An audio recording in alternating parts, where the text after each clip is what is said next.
Gentlemen, welcome to the El Cajon City Council meeting. The meeting is called to order, and I'd like to ask our city clerk to please call the roll. All council members are present. Would you all stand with me for the Pledge of Allegiance and then remain standing for a brief moment of silence afterwards?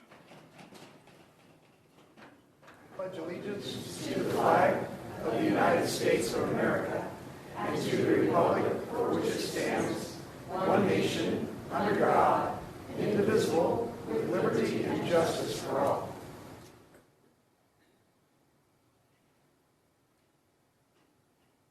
Thank you.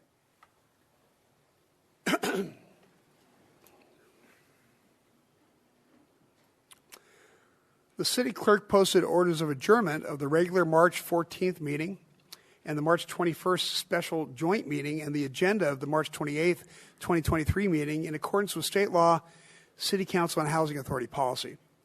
Before we continue with the meeting, I want to once again invite members of the public to the State of the City event. Join us this evening at 6 p.m. at the Courtyard Marriott, which is located at 141 Magnolia Avenue, which is just across the parking lot from City Hall, and we will be happy to share with you the state of the city. There are no proclamations on today's agenda. Staff, do you have any agenda changes? Mr. Mayor, we have no changes to the agenda, but I would like to announce that our very own city clerk, Angela Cortez, celebrates her birthday today. Oh.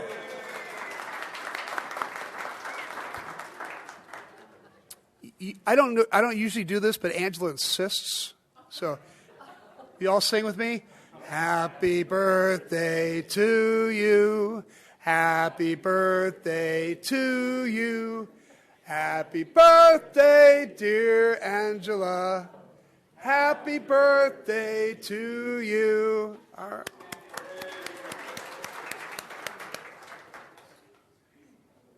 You want to make a speech?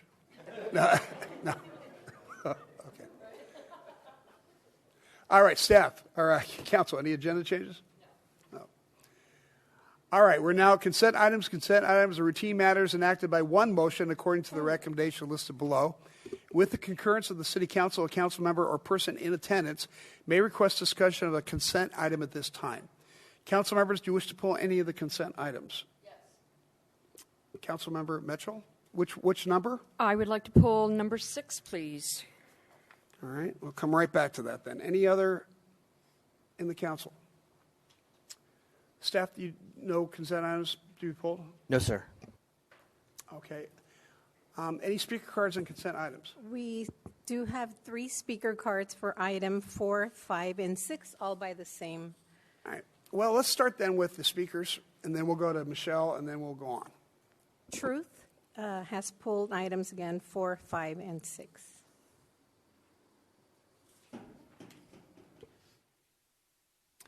Hello, welcome. Hello there. This is Truth. So, item number 4. You ready for me to speak on it? Sure. Okay. So this item is a grant from the Department of Homeland Security for over $70,000 in federal debt dollars, using the excuse, quote, since the terrorist attacks of September 11, 2001, there has been a heightened concern over the potential for an act of terrorism to occur again, end quote. I think 2001's a little bit dated of an excuse. And when I think of the city of El Cajon, I certainly do not think or have fear of terrorism.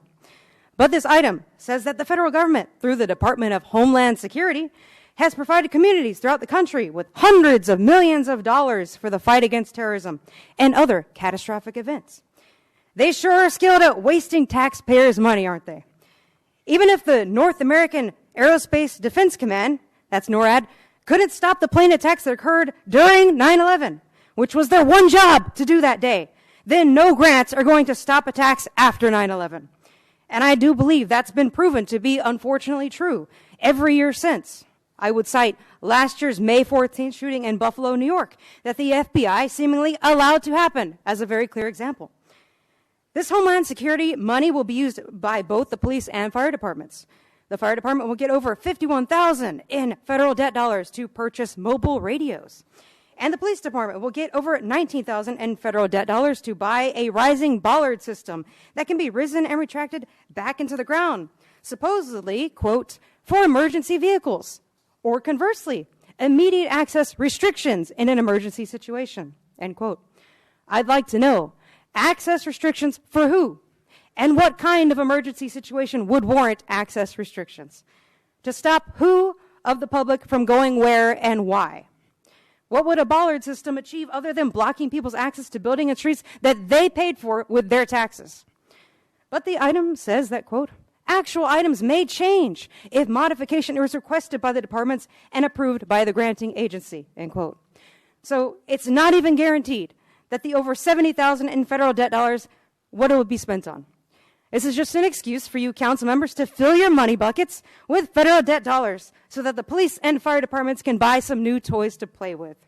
But y'all better hurry, because the County of San Diego Office of Emergency Services award letter says, your performance period ends May 31st. Please submit your reimbursement request in a timely manner, no later than June 30th. So hurry and get those money buckets ready soon. It's going to rain, haven't you heard? That's it. Thank you. Next.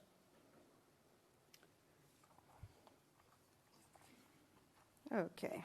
Still truth here. Oh, she's back again? Oh, okay. She's the same Sorry, one I for thought we 5 were and 6. moving on. So this item is about the Public Safety Center Renewable Energy Project, which includes furnishing and installing solar panels, carport canopies, and a city-furnished battery energy system at the Public Safety Center. In April last year, this project was to be built by California Solar Integrators, Inc. In July, CSII requested an over $283,000 increase in pay. They weren't satisfied. And then reported the carport subcontractor would not move forward with the design and suggested an alternate subcontractor. Then in August, they reported that the solar panels ordered were no longer available. And finally, in October, they notified the city of El Cajon that they were unable to perform the work as specified in the original bid offer. Translation, in only 6 months, they completely failed. Oh, hold on, here we go. Very important. They also wasted taxpayer money and everyone's time. Maybe next time you council members should choose a local company instead of one that's based in Los Angeles, like California Solar Integrators, Inc. is. This item's the chance to do it with the authorization of rebidding of the Public Safety Center Renewable Energy Project. I do like that the Public Contract Code, Section 5105, says, quote, a bidder who claims a mistake or forfeits his or her bid security shall be prohibited from participating in further bidding on the project on which the mistake was claimed or security forfeited, end quote. I think that's a great code to follow. If there must be toxic and flammable lithium-based solar panel infrastructure and toxic lithium iron phosphate batteries, at least get a good deal on somebody who will actually get the job done this time. I did notice that the Public Safety Center Renewable Energy Project is on the ca.gov website with a state clearinghouse number 2007-041135. Based on that, I'm curious. Does the city of El Cajon actually get use of this energy generated? Or is it the state or the county in control of its distribution? That's my legitimate question. You want to respond to that? Certainly, council members, mayors of the council. So whenever we have a solar project in the city, it goes back into the grid, but it saves us money. We do a return on investment analysis to see how quickly that solar system will pay itself off. In this case, there is a battery storage system. In the event of an emergency where the power grid is shut down, we can capture that energy that we've collected and then run off that during an emergency when there's no other power. So we would have the power source to be able to run our emergency operations. Okay. It's interesting, thank you. Okay, item 6, truth again. Here we have yet another fraudulent emergency declaration.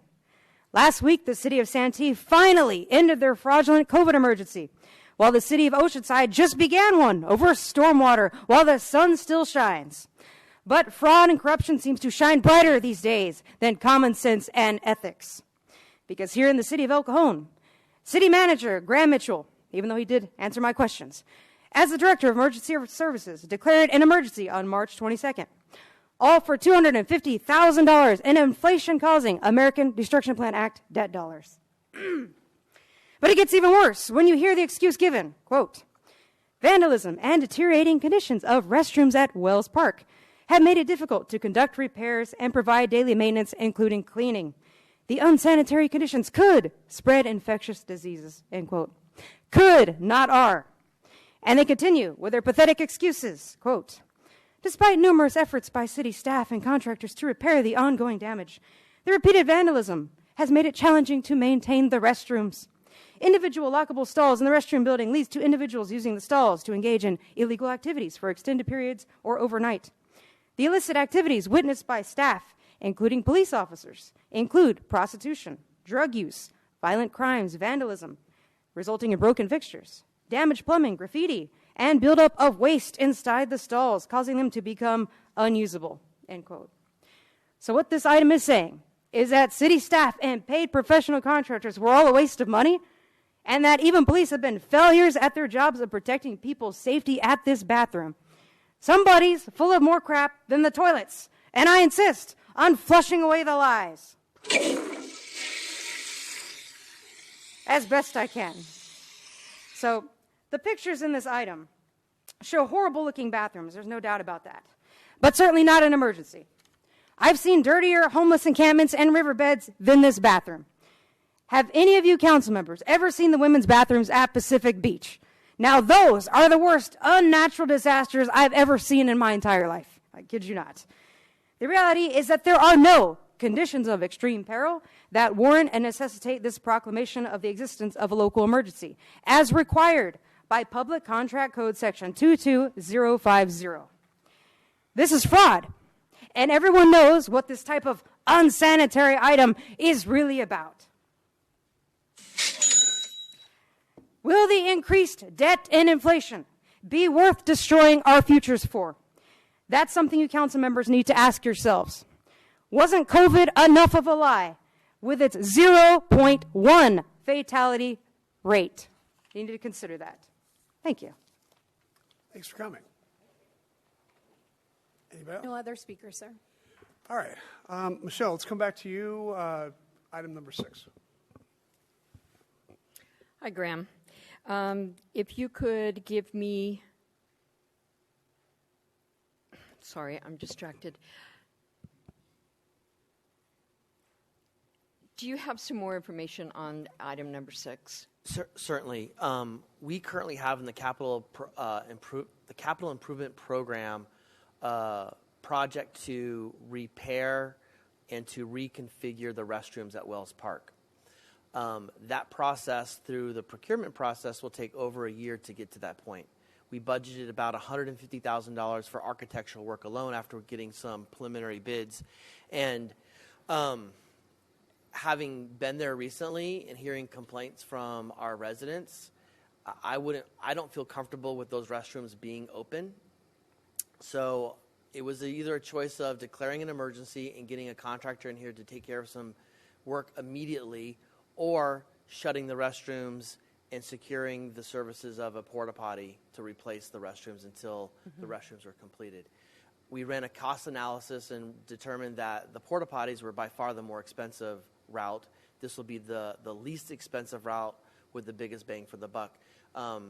If you have any questions about sort of the configuration of what those restrooms would look like, I believe Ms. Ariano has some images of that, or Mr. James has some images of that, if that's something you'd like to see, that reconfiguration. But it's more of a beach-style restroom with open doors. We would construct a corridor on each side of the building. That thing could be locked with secured heavy-duty locks. And then the doors would be removed. It'd be more of that open beach-style restroom. That would avoid individuals camping in the evening there. It would avoid acts of prostitution and other things that are going, or drug use that we know are occurring in the parks. All right. Thank you very much. So, are you comfortable now with?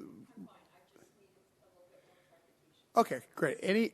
As long as we're here, anybody else have any more questions about consent items? I make a motion then to approve the consent items. Please vote. Motion carries by unanimous vote.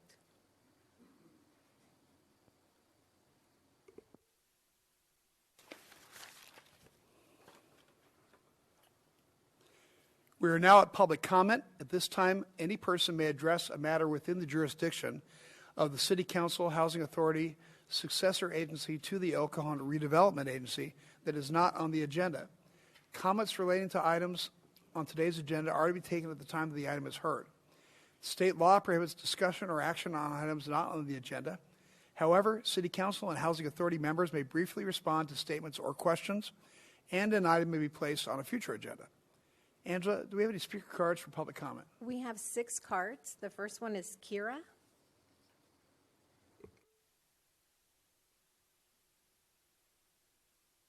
Hello, welcome. Hi, thank you, Phil Wells. I appreciate it. I appreciate you as a member of this community. I saw you last week at the Reopen Party, and it was wonderful, and Thank you. we really appreciate you. This is the first, my name's Kara, K-E-R-A. This is my first time at the El Cajon Council meeting, and I gotta say it's like a massive breath of fresh air compared to the Board of Supervisors meetings or the La Mesa Council meeting or even school board meetings. It seems like our county has been flipped upside down, where left is right and right is left and up is down and down is up. It just feels like we woke up in a twilight zone, and it seems really scary. I'm mostly here because I wanted to speak about item number 7, but what I'm going to read to you is kind of all over the place, so I figured it'd be best for public comment. I'm also here to implore anybody that's in the audience to please be active in the community from all the cities, all of the county, all of the school boards. We need more support to speak out against the agenda that is currently being enacted on our county. We need more people. I don't know if you know this, but in the next 2 years, we're all going to be drinking sewer water here. All of our raw sewage is going to become our drinking water. It's pretty gross, as well as the cameras that they've started to implement that we're all going to be surveyed with license recognition software. It's very dystopian. And here I go. The first to arrive were the cameras installed to protect both you and me in places where we weren't that threatened, and yet the people didn't see.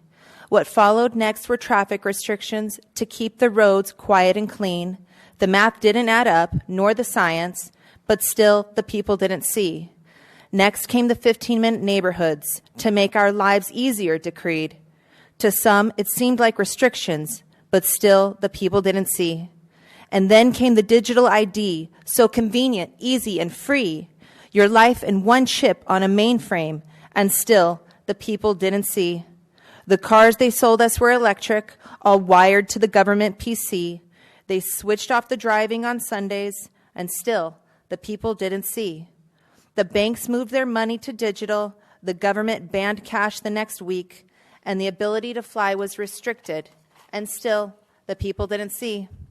They linked up your money and profile to the ID on the government PC and connected it to social media, and still the people didn't see. And then came a new cure for a new virus, and it's safe and effective and free. And they linked these jabs to your profiles and connected the government PC. And when the people were locked up in their cities, policed by their digital IDs, unable to visit their loved ones, now finally the people can see. Restricted and tracked with no money to go further, a permit you'll need, contained in your digital cities. Oh, why do the people not see? These steps they deceptively sold us as progress never looked to be quite what they seemed. And if you don't ask the questions and protest, then your children and grandchildren will never know free. I'd like to just add that anything that Nathan Fletcher had his hands in as far as policies or the homelessness with the hotel vouchers, I think should be null and void, considering he's now in rehab and has not been able to serve this county. He should also be resigning from his position as supervisor. Thank you. Thanks for coming. David Matranga.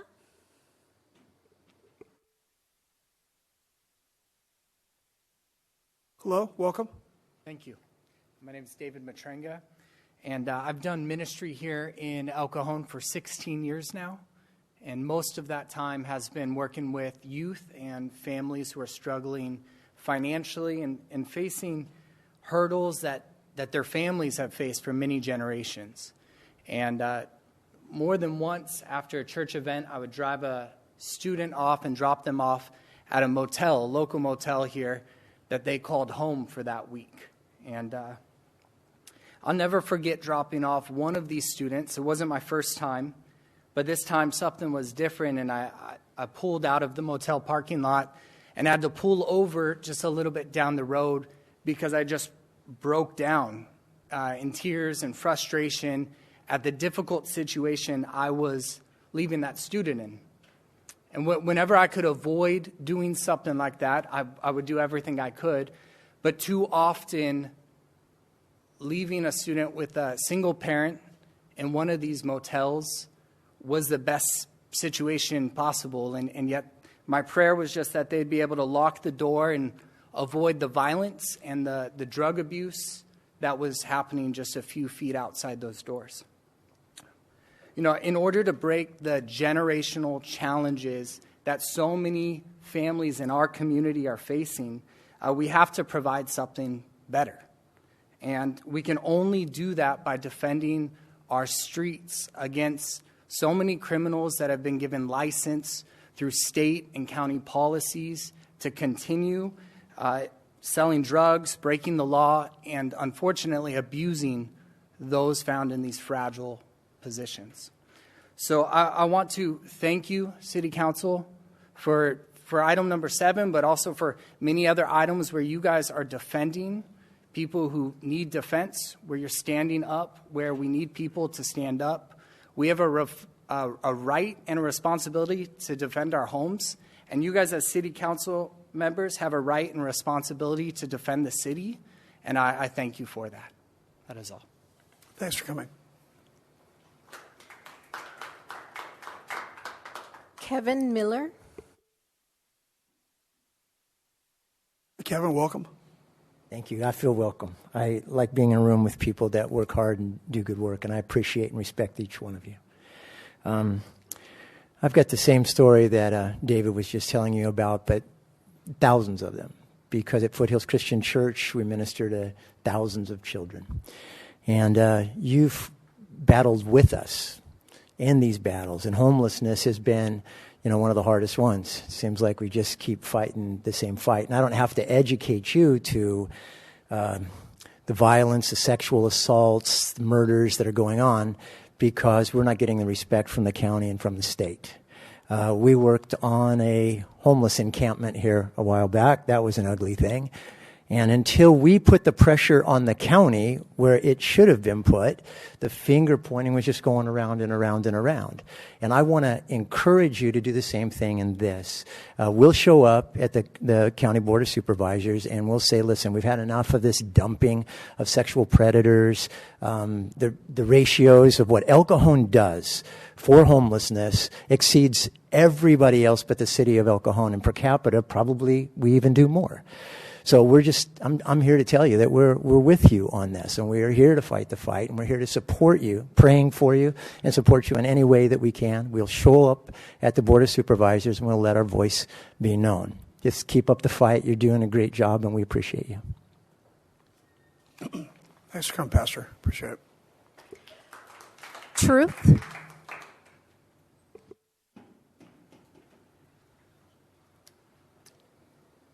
Hello. Welcome back. Hi again, Truth again. I hope when people say they're going to show up at the County Board of Supervisors, they really mean that, because I'm going to be watching. For the record, today's agenda is 260 pages with 6 items in consent and 4 reports. So at the March 14th meeting, with the exception of Phil, who was absent, these council members voted unanimously to waste $114,000 on 40 automated license plate reader cameras from Flock Group, Inc. Flock started with funding from Mark Andreessen, a friend of Facebook's Mark Zuckerberg. That should give people a hint about lack of privacy. On their website, Flock admits that they capture images of 1 billion plus vehicles per month. And that quote, our automatic license plate readers include searchable queries by vehicle make, type, and color, license plate, unique features, roof rack, bumper stickers, and window stickers. Numbers of times this vehicle has been seen in the last 30 days, and associated vehicles, end quote. They insist that footage is only accessible to the police department, but since it's Wi-Fi enabled, connected to a cloud, then anyone, anywhere in the world can hack into it. It's the exact same thing as with the city of San Diego's stupid smart streetlights cameras. All of these spy devices will only serve one true purpose, and that's to track everybody's movements. The implementation of this technology pushes the city of El Cajon further into becoming just like China, with facial ID, profiling, monitoring of purchase habits and movement, and the theft of all biometric identification, complete surveillance using excuses of crime and public safety.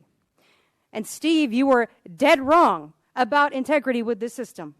Because of the partnership with the Axon body cameras, that means security is absolutely not guaranteed. Here's why. A lot of Axon's leadership has ties to Microsoft and Amazon.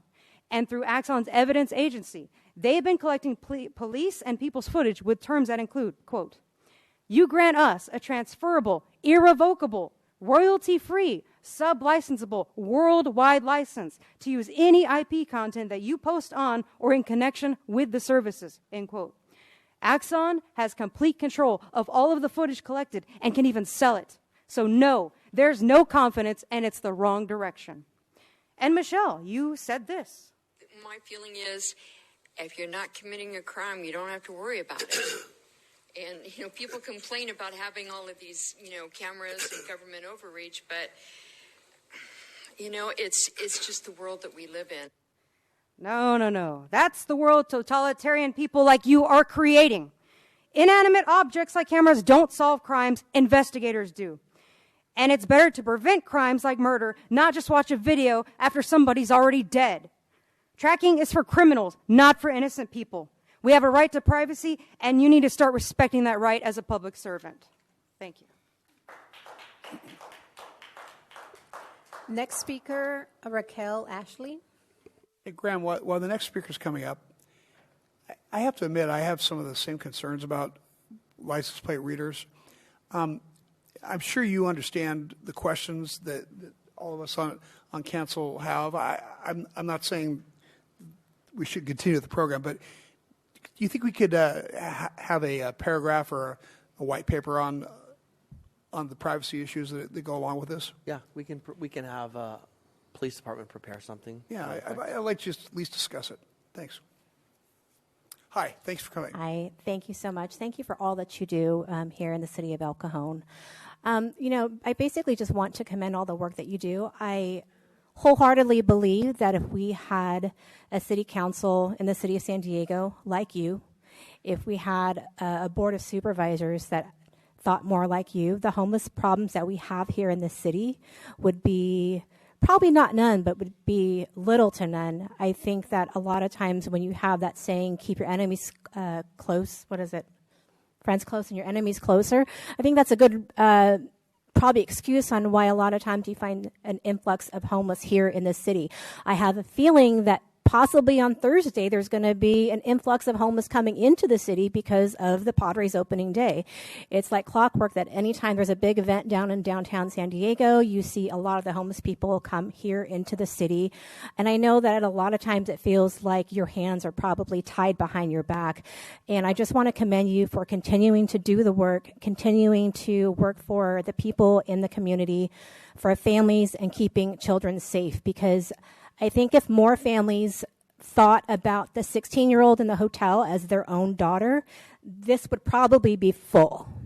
And that is the continued problem, is until it becomes my problem, somebody else's daughter, someone else's son, that is the only time city council meetings ever get full. And that needs to change. It really needs to be something where we think about it being our daughter, everyone's daughter, everyone's son. There's too many kids starting in middle school where they're being approached for trafficking and they're being lured. And this city, I feel, is always a target because you guys stand for truth, you stand for freedom, and you are always going to be fierce in that. You will never stop advocating for the people. So I just want to commend you for all the work that you do and continue to do. I know that you guys get ragged on probably all the time, but from my heart, knowing what you guys have done over the last few years that I've seen personally, I just want to commend you. So thank you very much. We have two more comments. Mohammed Tuama. Hi, Mohammed. Welcome. Good afternoon, Honorable Mayor, council members, and city staff. My name is Mohammed Tuama. I'm an El Cajon resident, homeowner, business owner, and most important, a father of 2 children here in El Cajon, and I'm concerned about their future and the future of every child here in El Cajon. First, I would like to commend you for everything you do for our community to make it better and safer.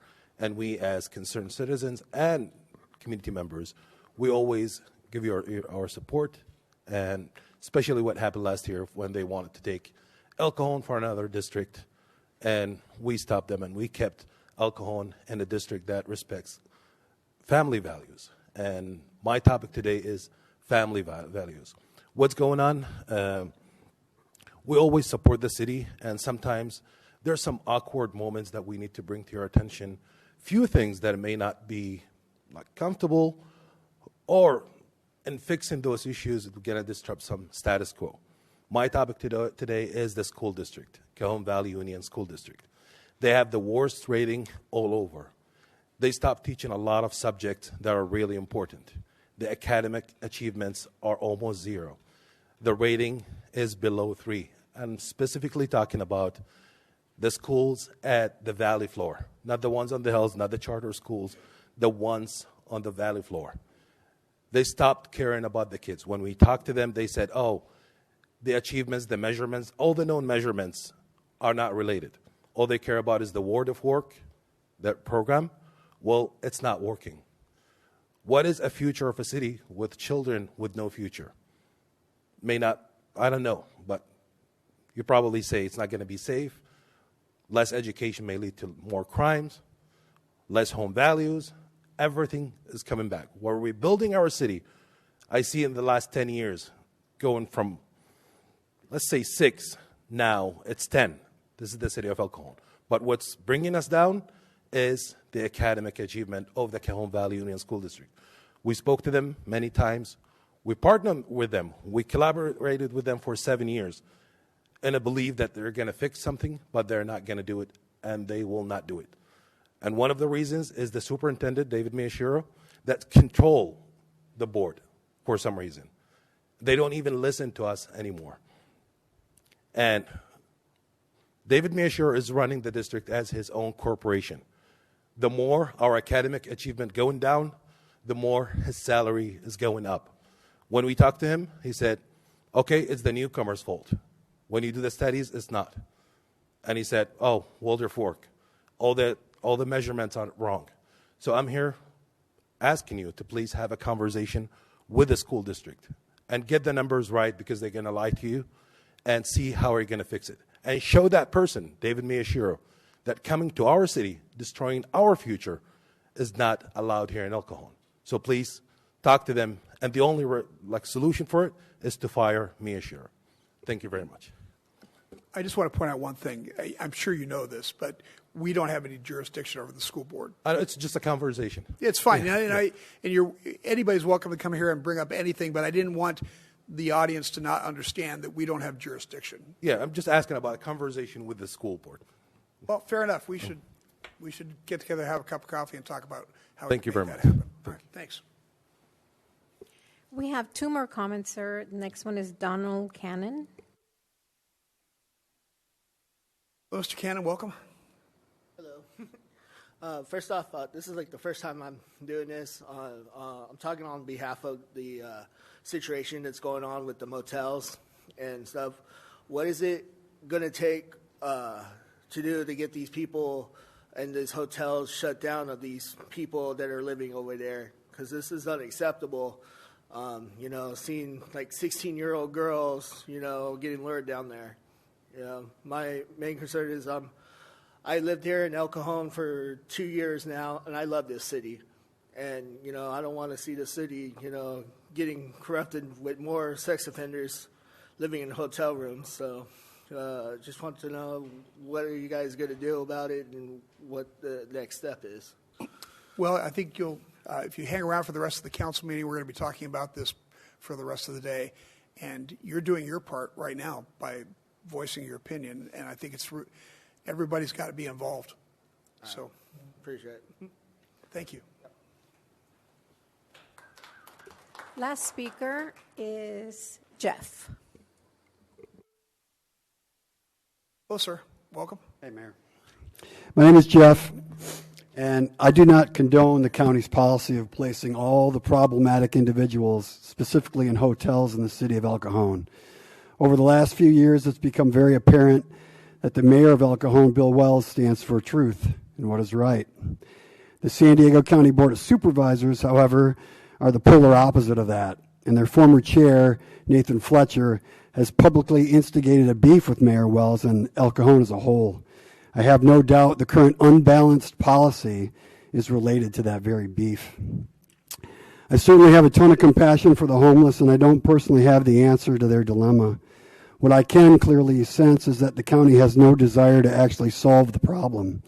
For them, it's become the homeless industrial complex, where they grow programs and grants and pass around this chunk of money and that chunk of money back and forth to their friends and help their friends over here and cause problems over there in El Cajon and just keep the whole thing going. It's like the military industrial complex or the medical mafia with all their lies of, say, the Cancer Society. Western Rockefeller medicine has absolutely no desire to cure cancer. Are you kidding me? Similarly, so-called vaccines are not for your health. Quite to the contrary, as has become deadly apparent the last couple of years, right? The powers that be want chaos and destruction everywhere.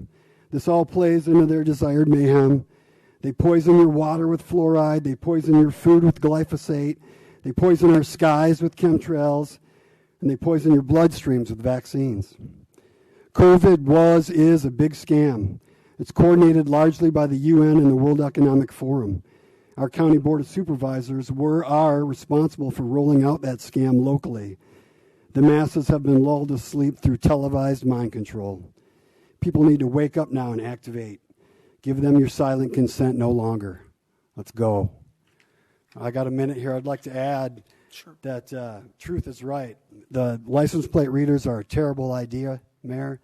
I know there can be a good aspect from the side of the police. I understand that. But they are a key form of incrementalism toward locking people into these eventual 15-minute cities that they want, just like in China. It's a tyranny Trojan horse. It's all part of the UN and the WEF's Agenda 2021, Agenda 2030. It's not for the good of anyone. It is tyranny. Wake up. I do not consent. Thank you, Mayor. Thank you. No more speakers, sir. Okay. There are no written communications and no public hearings on today's agenda. And that brings us to administrative reports. We have 5 administrative reports on today's agenda. Item 7 is an update on regulating the use of El Cajon lodging establishments. And I'm going to ask our city manager, Graham Mitchell, to tell us about this. Thank you, Mr. Mayor, members of the City Council. This is an update from the special meeting that we had last week, talking about how we can better regulate some of our lodging establishments while staying within the bounds of state and federal law.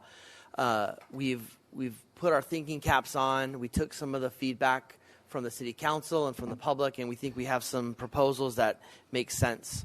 So as you recall from the 21st meeting, we presented 6 different ideas to investigate. The City Council added an additional one. I'll talk about the first 3. We've already submitted a formal request to the San Diego County Grand Jury to investigate overpayment of tax dollars for motel rooms at a higher rate than you or I would pay for those exact same rooms. We are continuing to explore the 90-day moratorium and the legality of that, and we have already set a hearing for Motel 6 to appear before the Planning Commission under the deemed approved ordinance established by the City Council several years ago. So those things are underway. Progress has been made on that in just this past week. One of the other things that was brought up during the meeting was this concept of regulating motels. And one of the recommendations that we have as part of today's meeting is that the City Council direct the Planning Commission to consider an emergency housing placement program guideline to Municipal Code Chapters 17.212.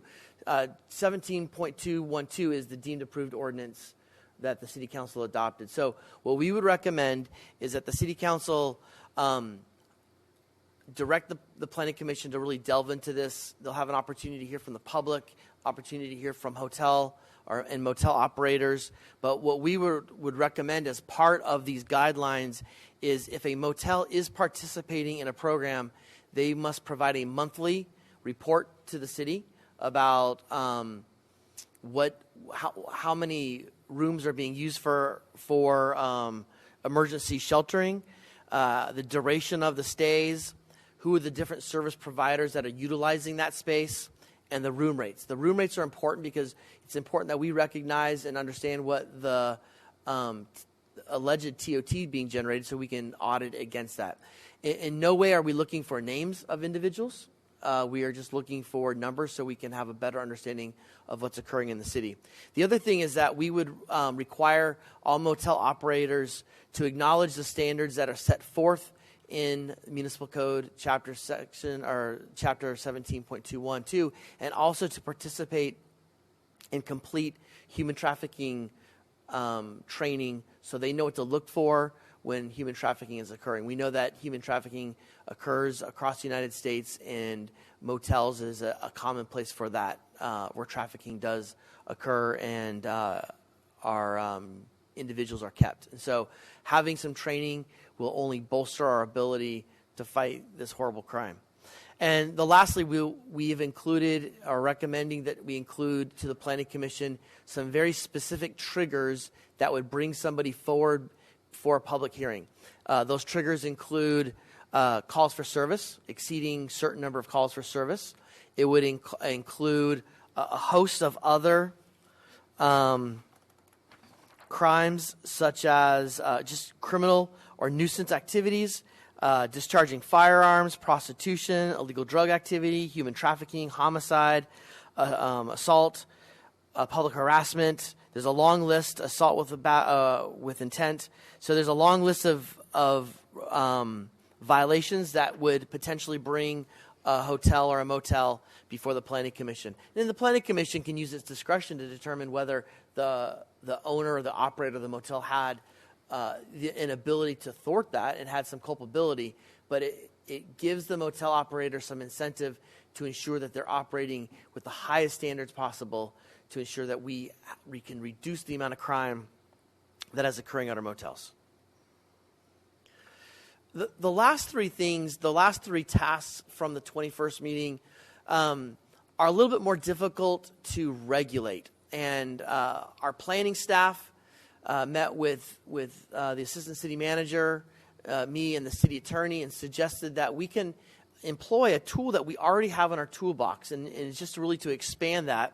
And that's to look at expanding Municipal Code Chapter 5.16, which is the code or the title that outlines how special operation licenses are issued. Right now, there are 15 types of businesses already that exist in the city of El Cajon that require these specialized licenses. It allows for additional regulation where it's hard to include those in the municipal code on these businesses that are very transactional and have changing dynamics, and so it allows staff to have some flexibility in how to regulate these businesses to ensure that safety and health of the community is first and foremost. It also allows us to regulate or to look at these regulations, and we can tailor them through the application process. And so assuming we develop a set of regulations, which I'll share with you some draft regulations in a second, and we recognize that another one or two regulations would be really important to have, or maybe even one of the regulations doesn't really benefit us, we have the ability to change that on the dime and not have to go back and amend the municipal code and have public hearings for that. And lastly, it allows anytime the city makes a decision whether we are denying the issuance of a special operation license or withdrawing a special operations license, it's not a long drawn-out process like a code case is. They can immediately make an appeal to the city council and it gets it right before you, so it's not drawn out, and issues can be handled immediately. So some of the things that we would recommend is that we require all organizations that engage in emergency service housing placement activities. And in my mind, that would include existing organizations that we have long-standing relationships with, such as East County Transitional Living Center, our own contractors, Home Start, Crisis House, but it would also allow us to regulate other agencies, contractors that do business in the city of El Cajon. One, they'd be required to have a business license, which I don't think many of those outside contractors that are working for other entities have a business license. It would require them to have a discharge plan. I shared with the mayor earlier today, when I see an encampment outside of a motel, I typically stop my car and try to understand why they're there. And 9 times out of 10, they were discharged out of a county-run program for violating the rules. Right now, the county has no plan whatsoever once someone's discharged. If someone was picked up in Spring Valley, they're brought to El Cajon, they violate a rule and are discharged, they're left on the curb in El Cajon for us to deal with. We think that anyone that's doing business in El Cajon and providing emergency shelter housing should have a discharge plan, and that includes our own contractors as well. We think that there should be a requirement to conduct a background check. We don't think that's out of ordinary. If you or I were to go rent an apartment, we would be subjecting ourselves to a background check. We also think that the contractor, it's on their responsibility to inform the city of placements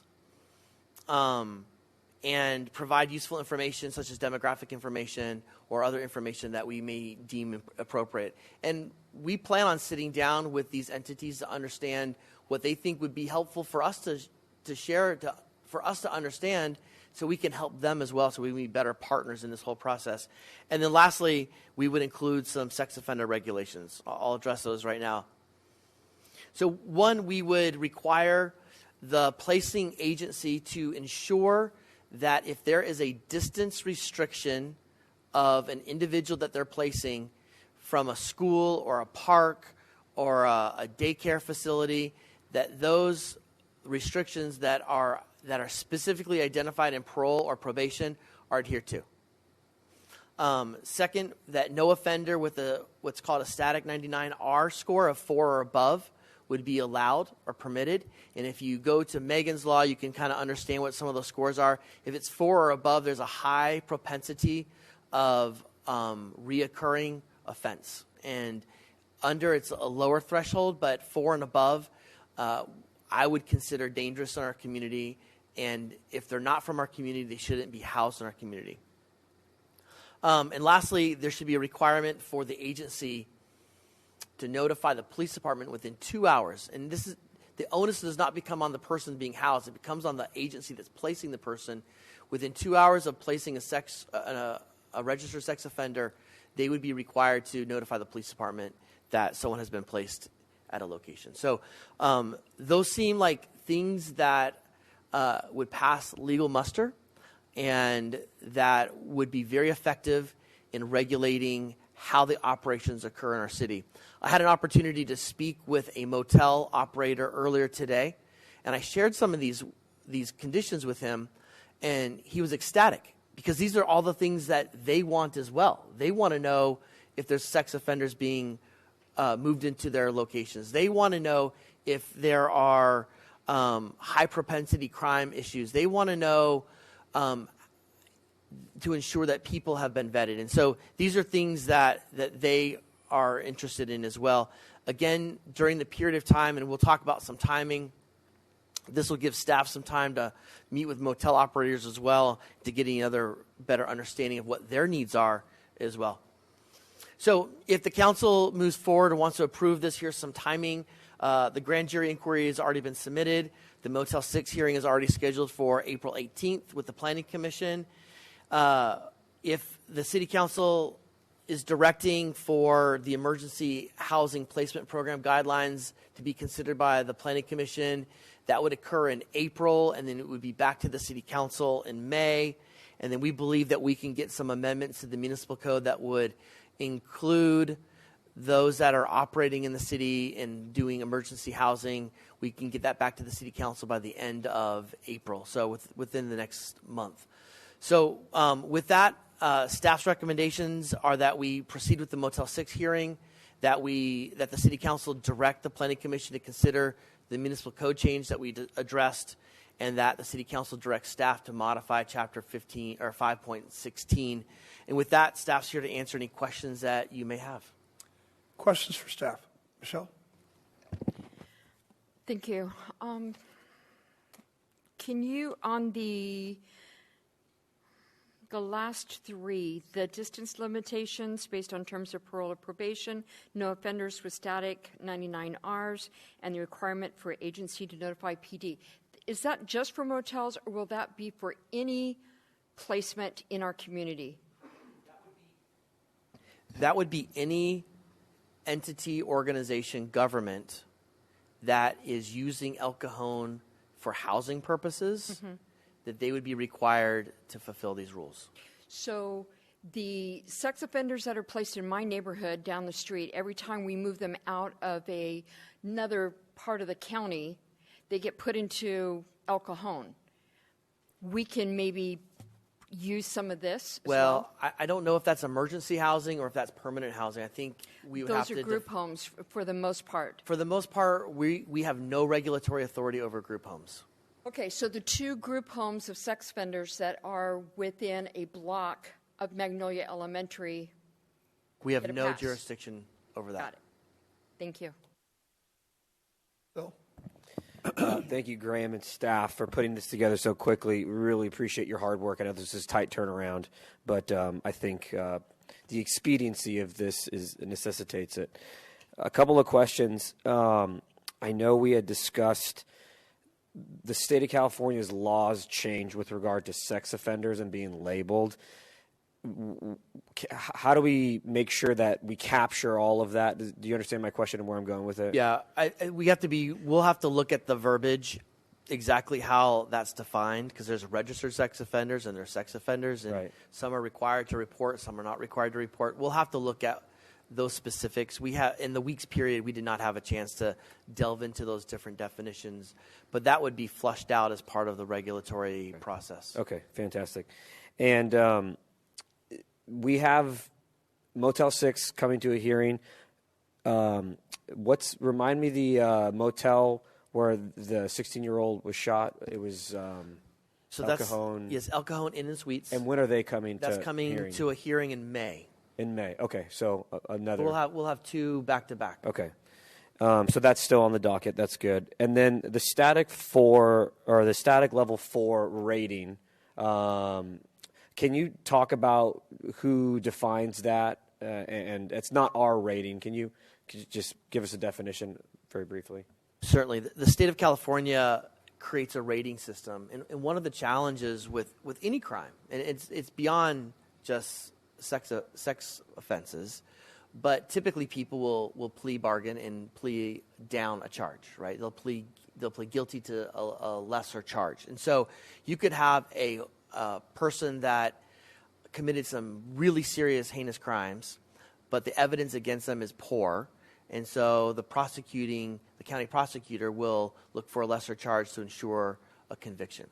Well, if we're just looking at conviction rates or whatever the conviction was, there's a lot of ambiguity. It would be hard for staff to determine who's dangerous and who's not dangerous. That's why the state of California, for every person that has been convicted, they create this rating system, and they look beyond just what they pled guilty to or what they were charged with. They look at the bigger picture. From what I understand, there's some psychiatric evaluation that goes into it, and there's a board that creates this rating system. That's as much as I know. The curtain hasn't been pulled back, so I don't know exactly how that's rated, but I think that's the best tool that we have. If you go to the Megan's Law website, you can see how the rating system has changed over time, and there's different ways to rate. This is the rating system that they tend to rely on most right now. But it looks like it's an evolving process.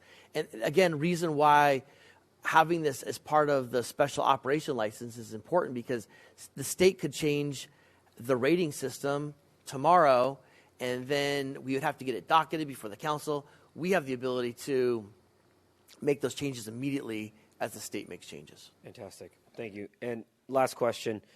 So conceptually, the emergency housing placement program and then the expansion of SOL, if we move forward with this, what does it look like moving forward with a violation of one of these stipulations that we're placing on one of these county contractors? What does that look like? So let's say, regardless of who's funding it, right? For right now, let's say an entity has a special operation license, and they violate that license. The discretion is with the city manager to determine if they forgot to notify the police department and they notified the police department 3 hours instead of 2 hours. That's probably not enough justification to revoke a license. However, if it's perpetual or if it's egregious, I have the ability to withdraw that special operation license. And then they have the ability to appeal. Well, in my mind, what would happen contractually if it was one of our contractors, let's say it's Home Start, that would affect our contract with them. And so we would have to probably look for some opportunities for them to cure. But they would have a vested interest, and we have a great working relationship with them. They're already doing this already, so I have no worries with them.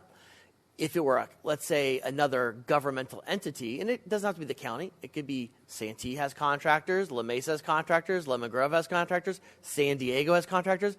If one of their contractors is doing business in the city of El Cajon and they violate, technically they can no longer provide that service, that government entity, with that contractor. They would have to find a different contractor or cease doing business in the city of El Cajon.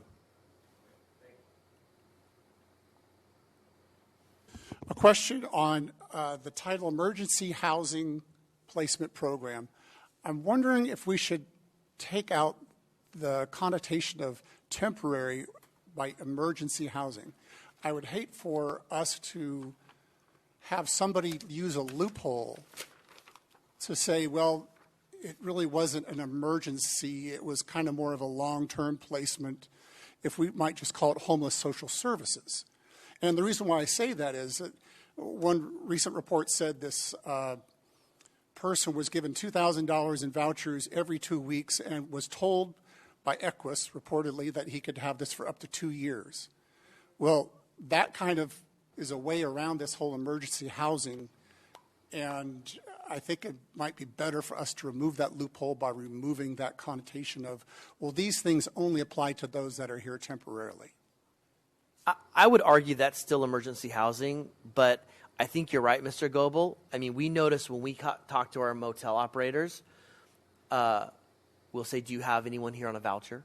And the reality is the county doesn't give me a coupon that I can go voucher it, right? So there's a lot of semantics happening. I think we'll have to figure out exactly the wording. And frankly, I'm hoping as we sit down with these service agencies in the next month, they'll help us figure out what's the best way to define what they do. But I think your homeless social services would work, or something broad enough to capture the intent of what you're trying to accomplish.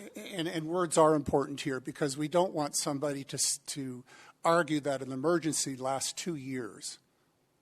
We've heard that before. Or longer. And that's not an emergency, something that lasts 2 years.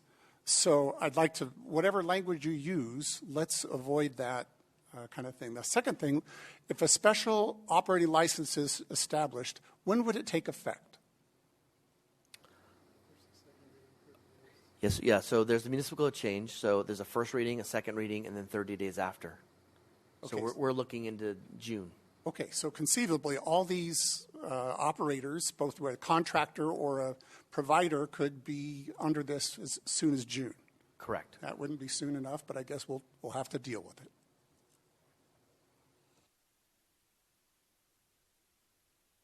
I was thinking that a lot of kids could be hurt between now and June.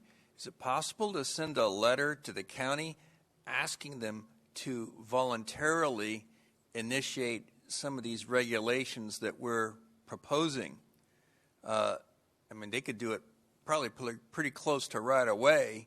In the meantime, if they don't, we can have a lot of bad things happen to a lot of kids. I'm hoping to get a meeting set up in the next 2 weeks with the county and with service providers.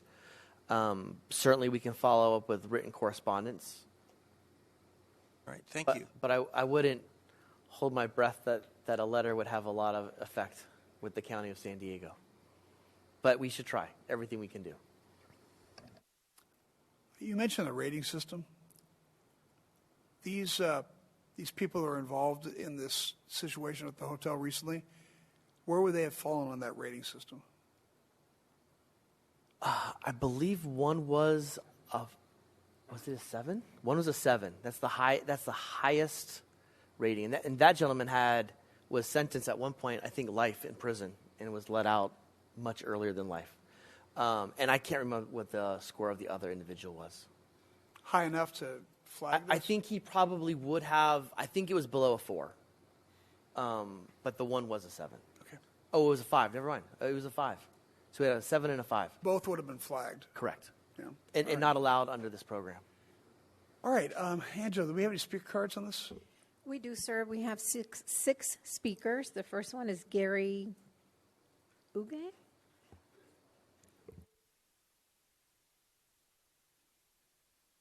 Well, Gary, welcome. Good. What's that? A nice haircut. Oh, hey, thanks. You too. Just a quick second, if I could, pull up my notes. First, my name is Gary Wire. I represent a business here in San Diego, or El Cajon, and I wasn't even smart enough to wear the shirt for advertisement, so maybe that's how smart I am.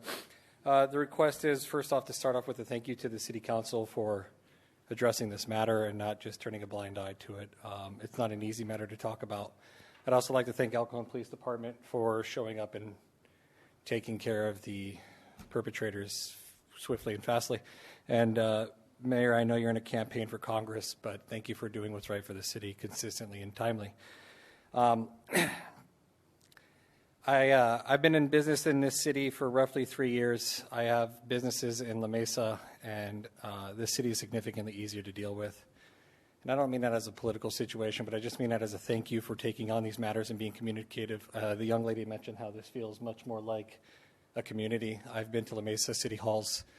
They are quite difficult, very agenda-driven. I think the city manager has put together a good idea here to go forward with. And the reason why I want to come and encourage you to continue to support this is that, yes, I own a business. I'm also a nurse. I've been a university educator. And most importantly, I'm a father of a son and a daughter. Fortunately, my son and daughter were not involved in this incident and frankly not been involved in any incident. I pray for the families whose son and daughter were and those children specifically. Human trafficking is such a disgusting, nasty organization, and in the way that we're trying to address this situation by providing homeless recovery situations such as this and housing at an astronomical financial rate is incredibly difficult and disgusting, if you ask me. I was a supervisor at Scripps Mercy ER for 3 to 4 years, I can't remember. One of the greatest things we ever did was bring in human trafficking victims, experts, and sworn marshals and federal FBI investigators to help address the staff to find out what human trafficking is. And these situations that the county and the state have put the city in, I think that we can look at it at the face value and identify that a disgusting, ungodly act happened to these young people, and we understand that we want to stop that. But what is happening at these hotels is foundational base for drug use, sales, human trafficking, gathering further human trafficking people, and a financial gain. The money that these individuals were getting and continue to get from the state goes towards people like pimps. When they get victims, they find victims everywhere. I have been in an ER room where we found victims from church camps, after-school programs, people walking home, any way possible that they can enable these people. And this situation is difficult, it's disgusting, but I'm very proud of the city for doing something, for using the scoring rating that we've talked about up there to identify these particular people. I would encourage us to create our own so that the state can't come back and create some type of rule. I would also encourage you to fast-track this faster than June. I know that it's a Republican-Democrat issue.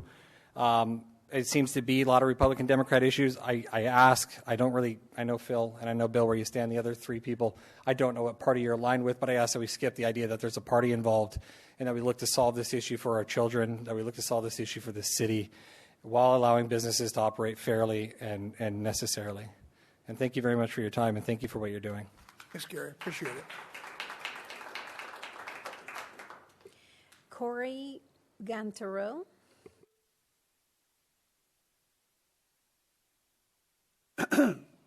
Hi, Corey. Welcome. Hello. Thanks for having me. Nice to see you. Phil, nice to see you. All right. Gary basically said everything I was going to say, so I don't know.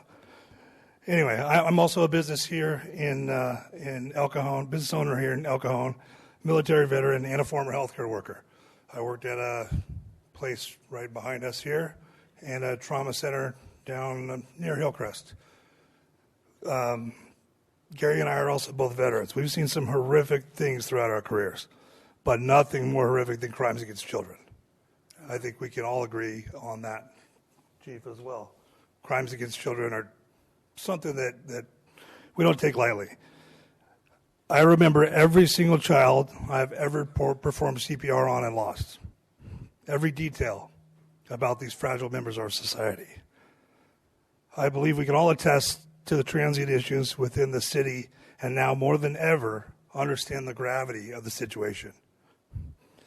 The council, the mayor, and the chief, and the city manager have drawn a line in the sand in order to protect our most valuable members of society, our children. You have drawn a line knowing the possible repercussions from the city and the state. It's not easy to draw a line in the sand because if you allow someone to step over it, you may be labeled a coward. On the other hand, if you hold that line for our children, you are doing exactly what we ask you to do, which is support your constituents and keep our children safe. I would like to thank Phil, Mayor Wells, the rest of the council, and the chief for working diligently on the transient issues within the city. And I'd also like to piggyback off of what Gary said. I'm sure the police chief knows people as well that can help with understanding and finding these victims. There was a class that Gary went through at his healthcare facility, and we know a lot of people in the Homeland Security investigations through our business that are in the human trafficking division, and I'm sure they would be happy to help out. So if you guys like to reach out to us, you know how to get a hold of us. I appreciate that. Thank you. Thank you.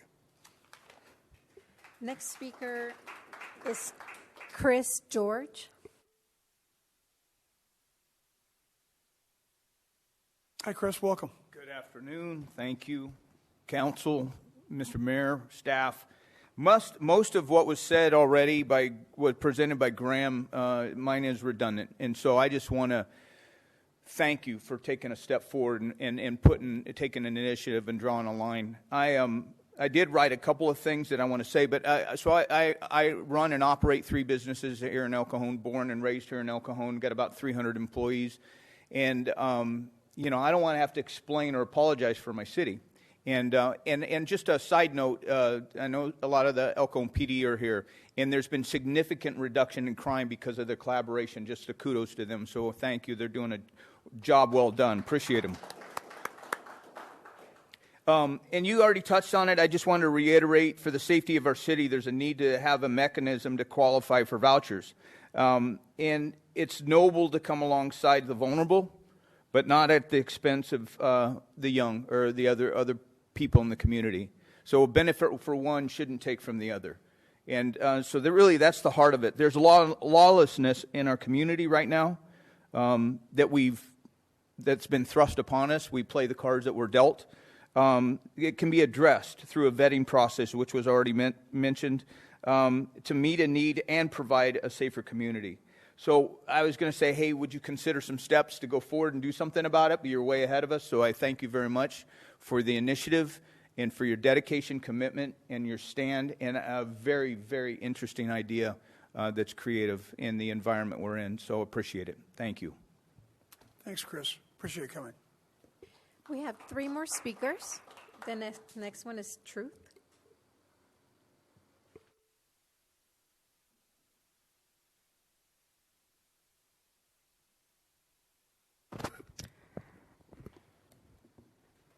Hello, Truth here. I will say you weren't right about the license plate camera, Steve, but you're dead on about the county's semantic word games. So it is interesting how the city of Santee still hasn't dealt with the incident that happened at the YMCA, and yet the city of El Cajon immediately called a special meeting on this issue. That's great. The compromise solutions that can change on a dime after a crime's already happened, or quote, staff recommends require entities to organizations that engage in the county's emergency housing placement program to first obtain a special operations license before being able to operate or provide services in the city, including establishing distance limits regarding the placement of any sex offenders from schools, daycares, public parks, not placing a sex offender with that high score of 4 and above in El Cajon, reporting to the police department within 2 hours of placement that a sex offender is being placed here in El Cajon, placement location and number of participants to be known, and a criminal background check on the participants, end quote. That's all great, but I would ask, why approve of sex offenders at all? And a license will not stop a crime. It'll just make the organizations pay fees to the city. County Supervisor Joel Anderson's fraudulent motel voucher program, where homeless people get shifted in motels past the 28-day limit, has cost taxpayers over $4.1 million so far. Path, who's contracted with the county to provide this service, gave a statement to KUSI News that said, quote, criminal backgrounds do not preclude individuals from receiving services. Both of the registered sex offenders at the Motel 6 were referred to us by the County of San Diego, end quote. So the alleged victims of those two alleged pedophiles, need to make sure to sue the county, as well as each supervisor who approved this program to begin with. It is not just Nathan Fletcher, it's all of them that approved it. But why have you council members also gone along with this fraudulent and crime-causing program? The city of Santee canceled theirs and has no intention of ever bringing it back because of the crime it creates. Why can't the city of El Cajon do the exact same thing? Why must you council members keep something you all believe has led to pedophilic rapes by registered sex offenders? And why allow homeless people from downtown to be dumped like human garbage here into El Cajon? Just using the word homeless doesn't cut it for people who see through this and all other fraudulent county programs. County Supervisor Joel Anderson lied and said something like 96% of homeless are native to East County. But here's where he told the truth. We've worked on homelessness for a decade, and we have failed. Time and time we failed. Don't you love the truth? I recommend that everyone actually do pay a visit to the next April 4th County Board of Supervisors meeting to let them know what you think of these types of incidents happening because of the free motel vouchers that they're providing. It's April 4th, 9 a.m., downtown at the County Admin Building.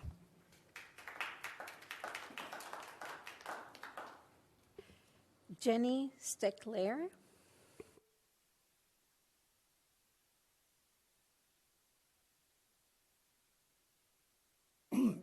Hello, welcome. Hi, thank you so much. I first want to start by saying, growing up here in East County, my mother utilized some of the services that we have here in San Diego County. Our home had some substance abuse, mental health issues. Because of that, we utilized some programs from the YWCA, battered women's programs. There were times that we did not live at home. It wasn't safe. I don't know if we would have been recipients of motel vouchers or, at least a part of that program, but I'm just saying that to say I'm familiar with these programs. I have received I've benefited from some of the programs that are here in the County of San Diego. I will also say that my dad died while homeless here in San Diego. He was staying in a St. Vincent de Paul shelter. That shelter required mental health services be utilized, that he be clean while he was there, and they had a job requirement. So at least when he was homeless, there was a sense of dignity. He was getting back on his feet. And unfortunately, my dad didn't get to a place where he was 100%, but when you contrast that with the housing first philosophy of San Diego County, I can't help but be really concerned. Just in contrast, seeing the dignity, the progress, the idea that those programs that my family has utilized were never intended to be permanent.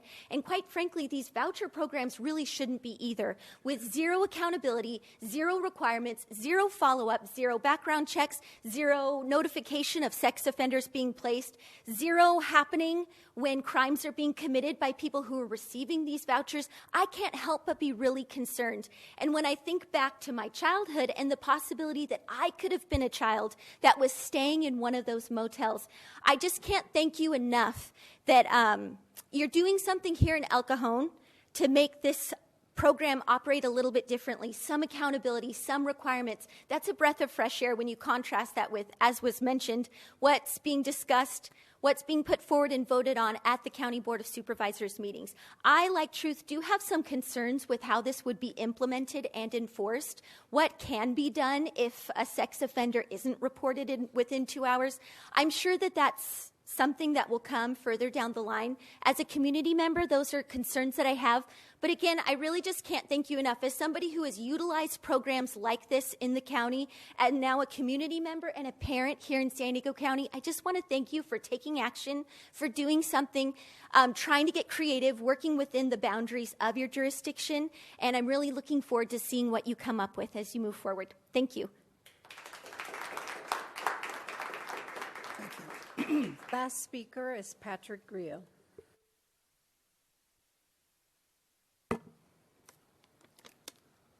Hey, Patrick, welcome. Hi, good afternoon, Mayor, Council. My name is Patrick Grillo. I'm a resident of El Cajon, and I wanted to speak about this item. I know I've been here before in front of you about this and other topics. I want to echo some of the points I think I had made last fall when this issue first came to the fore, as you consider ordinances and enforcement mechanisms. I've been heartened and inspired and also concerned to hear some of the stories of the fellow speakers and residents, and also just to read about the incidents that have occurred in our city, and absolutely support the council and the city doing everything we can to ensure public safety in these hotels, on our city streets, throughout the city. I do have concerns about the approach in the implementation or execution of it, the feasibility of some of the measures, given that any violations I think would likely need to be prosecuted through the district attorney's office, which is also with the county. So I would encourage the city to have, as Councilmember Kendrick noted, to continue and not give up on partnership and dialogue with the county and the homeless solutions offices, also with the district attorney directly if needed, given that there's a little bit different accountability structures to the district attorney relative to the supervisor and county staff. I also don't want the city to get sued over this, and I think that there is legal liability and exposure with a number of the proposals or recommendations. Primarily, there remain, in my opinion, violations of California housing discrimination laws in the proposed ordinances. I think as much as I support increased background checks and the county and its contractors actually doing those background checks and regularly doing them, as the status from 3 months ago may have changed to today for participants in the program, my understanding of California anti-discrimination law requires that you not discriminate based on source of income. Hotel vouchers are a source of income. Therefore, any application of a requirement, prohibition, restriction on recipients or hotel folks staying in these hotels that applies only to the population of folks paying via hotel voucher and not to other guests likely runs afoul of state law. So I encourage the council to continue to be creative and think through solutions working within that framework. But I would further hate for us to spend time on this, implement it, waste money in litigation, and then be back at square one in 6 months or a year from now as well. So I just would echo the continued focus, as others had mentioned, I think, on the calls for service as the metric.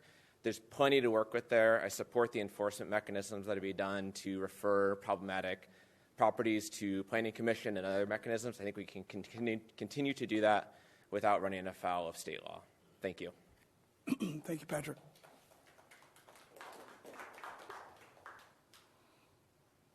No other speakers, sir. All right.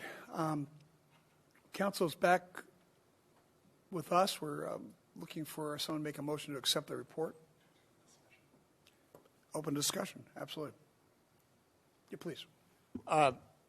Okay, I'd like to beef it up a little bit. I'd like to add that a contractor must provide rules of conduct for their program. We want to know what they're holding people to so that we can see if somebody's not doing what they're supposed to be doing, we can call them out on that, and that could be a source of violation. Number two, I think they should certify that a participant is not being relocated to or within El Cajon for violating program rules at another location. Number three, I think contractors should provide a free background check to motel owners who request one. That way we can hold the motel owners accountable if they have the ability to ask for a free background check. I do believe a free background check is okay because tenants for apartments sign permission that you can check my credit and you can check my background. I probably have to believe it's somewhere in here when they join these programs, they have similar approvals. In the same way that Section 8 people might have to undergo background checks. So a voucher person could undergo a background check. Because it's not about the source of income, it's about the person, whether you're a tenant, whether you're a voucher recipient, I'm not sure. So I would add a third request that motel owners can request a free background check. Because we're going to hold the motel owners accountable. So we don't want a barrier there. I think we have an interesting time in the county right now. I'm going to say that if you watch the tea leaves, the county's at a 2-2 tie right now. And there is not a predominant philosophy in the county. They're going to have to start compromising and negotiating much more than they've ever done before. This would be a great one to say, you guys, you got to do better than this, than what you've been doing. To the people of El Cajon, the reason why we're doing this is we're tired of waiting for the county to say, well, we'll try this, we'll do this. These are things that are under our control. A special operating license is under our control. A list of triggers for a motel for violations is under our control. If you want to do business and make $147 a night on a voucher, that the public can go rent for $79 to $95, something's backwards in that situation. That's a waste of taxpayer money. And look what's resulting is not good stuff. Those are the three things that I would ask that we add to beef up this list of requirements for people who want to profit in El Cajon. Does that cause any problems, Graham? I don't think those. We'll have to vet them, but on surface, I'm not concerned yet. Okay. I like all of Councilman Goebel's suggestions. I think they're really good. I agree. Anybody else? Yeah, I agree. That's a great idea. Thank you for adding that. I want to clarify one of the questions from the public with regard to the legality of enforcement and needing to loop in the DA for some of these potential violations should we enact this. Is that correct, that we'll have to loop in the DA and it'll be prosecuted through the DA's office? Or could, in the last explanation that you gave, you said that we could simply just revoke the special operating license and it would prohibit that entity, whomever they may be, from operating and doing business in El Cajon. Correct. We, as Mr. Goebel said, we have 100% control over the special operation license. So that's no DA involvement. Where the DA is involved is prosecuting crime, right? So if someone violates a crime in El Cajon, we do have to rely on them to prosecute. Okay, fantastic. Yeah, I'm personally going to vote yes on all of staff recommendations. As I said before thousands of times, we can help the homeless without harboring criminals.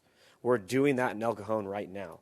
I would say that we are the leader in San Diego County with regard to helping people through their emotional poverty, through their spiritual poverty, through their mental poverty, so then they can lift themselves up out of their physical poverty. And those three have to come first before the last one. And what we're seeing here with all programming that we're dealing with at these motels is unchecked compassion with minimal accountability. That's what we're seeing. We're seeing completely unchecked compassion for people with zero accountability for their conduct.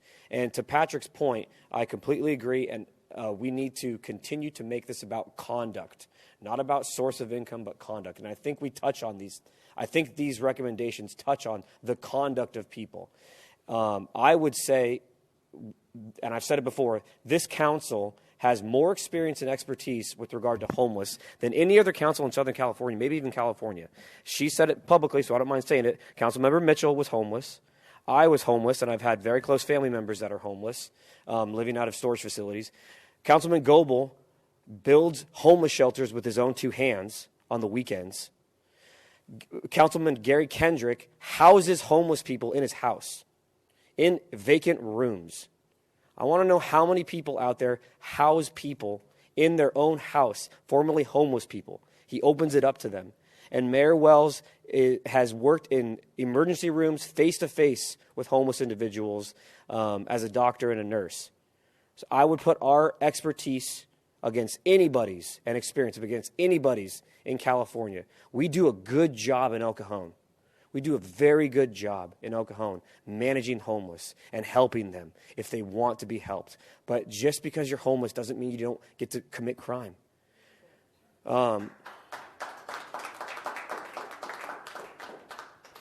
what should be happening is this is a crisis. This crisis occurred with minors, and it extends beyond the minors. What about the business owners? What about the victims that are adults of harassment and assault? What's happening on the surface, there's a very deep underbelly of things occurring more than just what we're seeing. And what should have happened is all parties involved, the county, its contractors, the nonprofits, our city, the motel owners should have all huddled up together and said, what do we need to do to stop this? What needs to happen? But that hasn't happened. And some of the motel owners have done that, and we've had some county contractors that have come together. But what should have happened is that immediately what happened in El Cajon Inn and Suites when that young high school girl was shot in the head, we should have said, wait a minute. We need to get together. We can do better than this. We've already been doing better than this. We're not perfect, but we're good at what we do.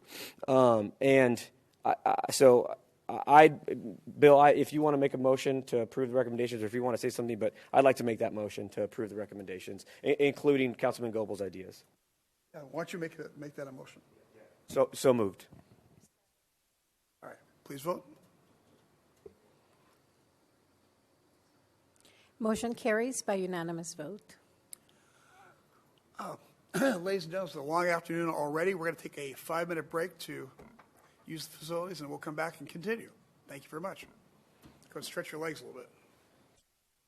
All right, ladies and gentlemen, we are back. We're going to continue on with item number 8, which is a report on potential county misuse of taxpayer funds in various homeless housing placement programs. And our assistant city manager, Mr. Vince DiMaggio, is going to tell us about this. Mayor and Council, I will be very brief in the interest of time, since Mr. Mitchell already mentioned this.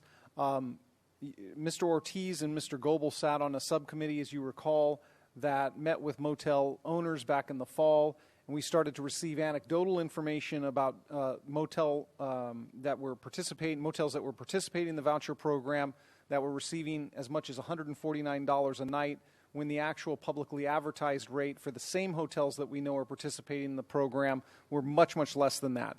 Again, we only have anecdotal evidence. However, we thought it was very important in the interest of protecting taxpayer money to make the grand jury aware of this. We have submitted the forms, as Mr. Mitchell indicated in his previous item, so they are aware of it. There's no guarantee that the San Diego County Grand Jury will take this up, although it is coming from the mayor and city council. And with a lot of attention to this program right now, I'm optimistic that they may pick it up. But the forms have been submitted, they're aware of it, and I'll be happy to answer any questions at this time. All right, Council, any questions for him? All right. Angela, any speaker cards on this item? We have one, sir. Truth?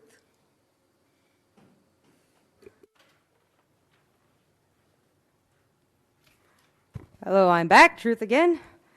So what I learned is a voucher is a source of income. Isn't that interesting? You learn something every day. But does begging count as a source of income too? But seriously, Phil, everything you said was great, including harboring criminals and how people are really suffering a spiritual poverty. So this item says that on March 21st, staff received direction from the City Council, including investigating the potential misuse of taxpayer funds by the county in the administration of these programs. Since the county has not been forthcoming with numerous requests to obtain information on the amounts paid for rooms under this program or the amount of reimbursement provided to county contractors, understanding precisely how taxpayer funds are being used has been difficult to impossible, end quote. That's a nice way of saying the County Board of Supervisors is made up of liars who knowingly and try to secretly misuse our money. Please allow County Supervisor Joel Anderson to take this one on too. Well, I think that any time there's a possibility that public funds are being misspent, there should be, checks and balances to ensure that the money's not spent foolishly or in a crooked manner. We all should be checking our government to ensure that they're doing everything that they've promised. That's exactly why I'm here. This item continues the information about the county's fraudulent motel voucher program. Quote, the county contracts with third-party service providers to secure motel rooms for homeless individuals. The service providers may pay the motel operators for motel rooms and are then reimbursed by the county from state and or federal funds, end quote. You see, what that reveals is that all of this fraud stems from the federal government, which the state government buys into, and then county government buys into it. And lastly, the city government buys into it as well, because nobody's got enough ethics to say no to the federal funnel. Every single compromiser along the way, down here to the city council level, has refused to stop choosing to fill their money buckets rather than have a backbone and do the right thing for once. The solution this item offers is, quote, request that the San Diego County Grand Jury look into this program. Staff has submitted a citizen complaint form on behalf of the City Council. Staff will also prepare a formal request for the San Diego County District Attorney to investigate and will present legislative solutions to local state legislators for their consideration, end quote. Now, as far as the grand jury and state legislators, we'll see. Now, I hate to be the bearer of bad news on this one, though, but I can assure everyone here that D.A. Summer ain't gonna do jack.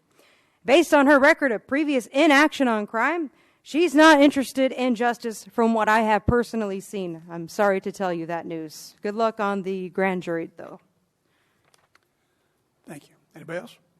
No other speakers. All right. Vince, you don't need any action on this item, right? No, sir. All right. Let's move on to item 9 then. It's a general general plan annual progress report. And it looks like Tony's here to tell us about this. Yes, let me get my PowerPoint up here. Here we are again with the general plan annual report. As you know, California Government Code requires that planning agencies provide general plan annual reports to you, the legislative body, to the Office of Planning and Research, OPR, and to Housing and Community Development, HCD. The purpose of the report is to inform the city, inform the city council, the El Cajon residents about the implementation status of the general plan.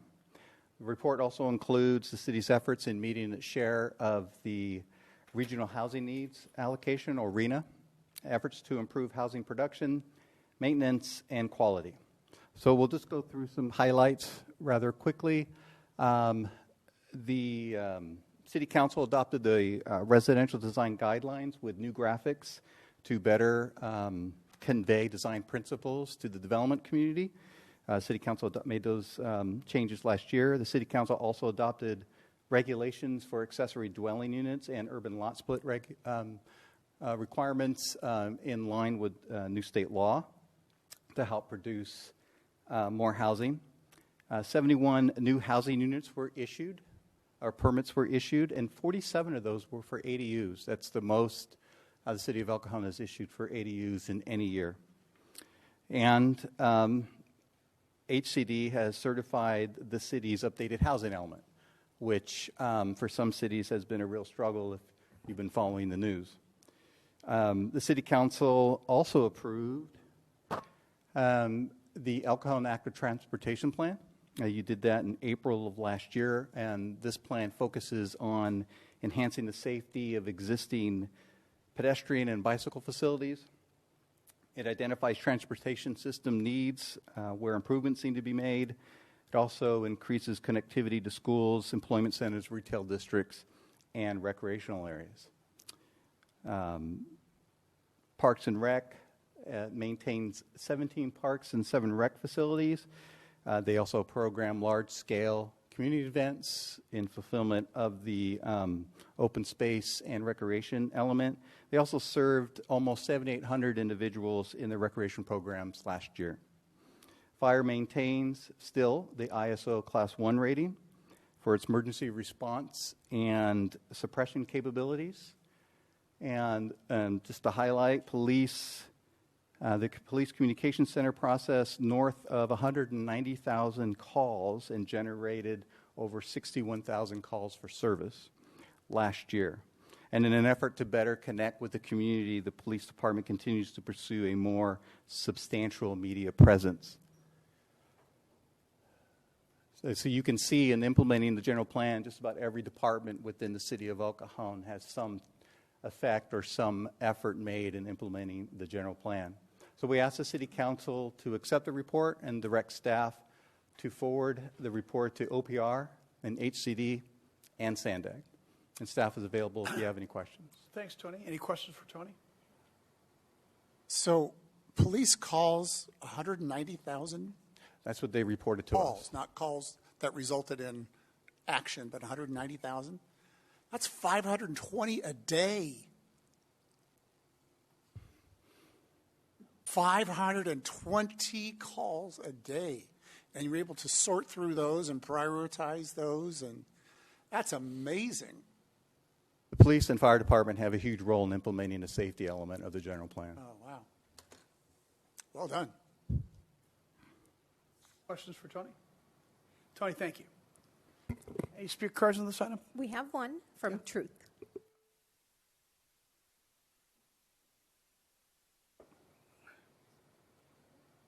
Hi. Hello again, Truth. I wanted to do the math on that. I didn't have enough seconds. About how many is that, like, per person or something? If Steve gave the number, it's accurate. So we have, this item is exactly the same affordable housing fraud the county just approved on March 15th. Some of the rules the state demands of the city of El Cajon to follow are, quote, implement the general plan, orderly growth and development, preservation of open space land and natural resources, design guidelines for residential, multifamily, and mixed-use projects with new graphics, new regulations for accessory dwelling units and urban lot splits, infill residential development. Those are all when a whole bunch of units are stuffed in. Housing choice voucher program implemented by the county. Over $16 million in rent and utility assistance administered by the county because of their COVID lockdowns. And implementation of the 2022 California Green Standards Building Code for new construction with the Sustainability Initiative. So the Green Building Code eliminates natural, clean, and affordable gas in new construction and tells homeowners when they do renovations that they have to install dirty and expensive electric appliances that will overload the grid and leave us all in the dark in the future. But if anyone thinks that any of this new housing is really going to be affordable, the state requirement is that only 20% of an affordable housing project actually has to be affordable. And the reality of that lie, actually, is that after the stack and packs are built, they're rarely a good price. The county actually considers a small unit, a little apartment, that costs $650,000 to $800,000 as affordable. This general plan and housing element annual progress report is forwarded to the governor's office, the State Department of Housing and Community Development, and SANDAG by April 1st of each year. Talk about a day of fools. You see, it's all about approving ugly accessory dwelling units stack and packs that are beginning to tower over people's single-family homes all over the county. And it's Sandag who approved these numbers, an unelected regional governance group who is supposedly concerned with transportation, and yet they have their hands in housing. But this report is not really for the public's knowledge. It's only a requirement to receive money from the state. It's all about getting those state debt dollars, while the state, in return, gets complete knowledge of land use, making sure counties and cities are implementing their planning goals, a monitoring tool of sustainable development. That's the United Nations Agenda 21 plan to get us all densely stacked and packed into smart cities without freedom of mobility. So I would say no to all control mechanisms implemented by people who choose to act as puppets rather than as proper representatives, as they should here in the city of El Cajon. Please consider that. Thank you. Thank you. All right, anybody else? No other speakers. Okay. Any more discussion, or somebody want to make a motion to accept the report? Move to accept the report and direct staff to report to OPR and HCD and Sandag. All right, please vote. Motion carries by unanimous vote. Item 10 is the annual financial report for fiscal year ended on June 30th, 2022. And I'll ask staff, it looks like Clay is here, to tell us about this.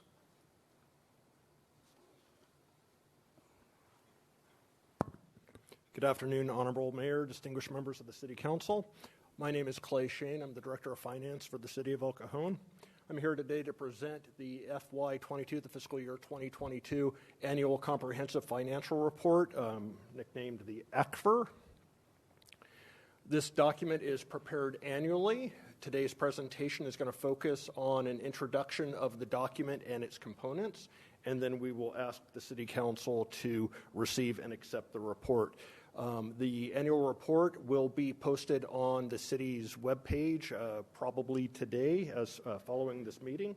And if there's any trouble getting it there, please contact the Finance Department. We'd be happy to get you in touch with it. The ACFR is prepared in conformity with generally accepted accounting principles. These adhere to the pronouncements of the Governmental Accounting Standards Board.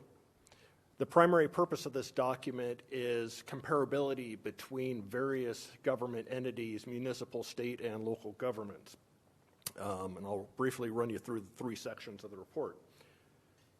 The first section is the introductory section. This is the letter of transmittal, and a brief description of the organizational structure. The meat and potatoes section of the report is the financial section, which contains the independent auditor's report. This year, we received an unmodified opinion, or a clean audit opinion. Also included in this section is management's discussion and analysis, the basic financial statements, notes to the basic financial statements, as well as required supplementary information. The last section is the statistical section, which details out generally a 10-year history of various financial trends, the agency's revenue capacity, debt capacity, demographic and economic information, as well as miscellaneous operating information. So I will conclude this presentation today with staff's recommendation that the City Council receives and accept the annual comprehensive financial report for fiscal year 2022 and other written communication from the independent auditors, Rogers, Anderson, Malady, and Scott. Thank you, Clay. Any questions for Clay? Nice job. Thanks very much. Thank you. Any speaker cards for this item? We only have one. Truth.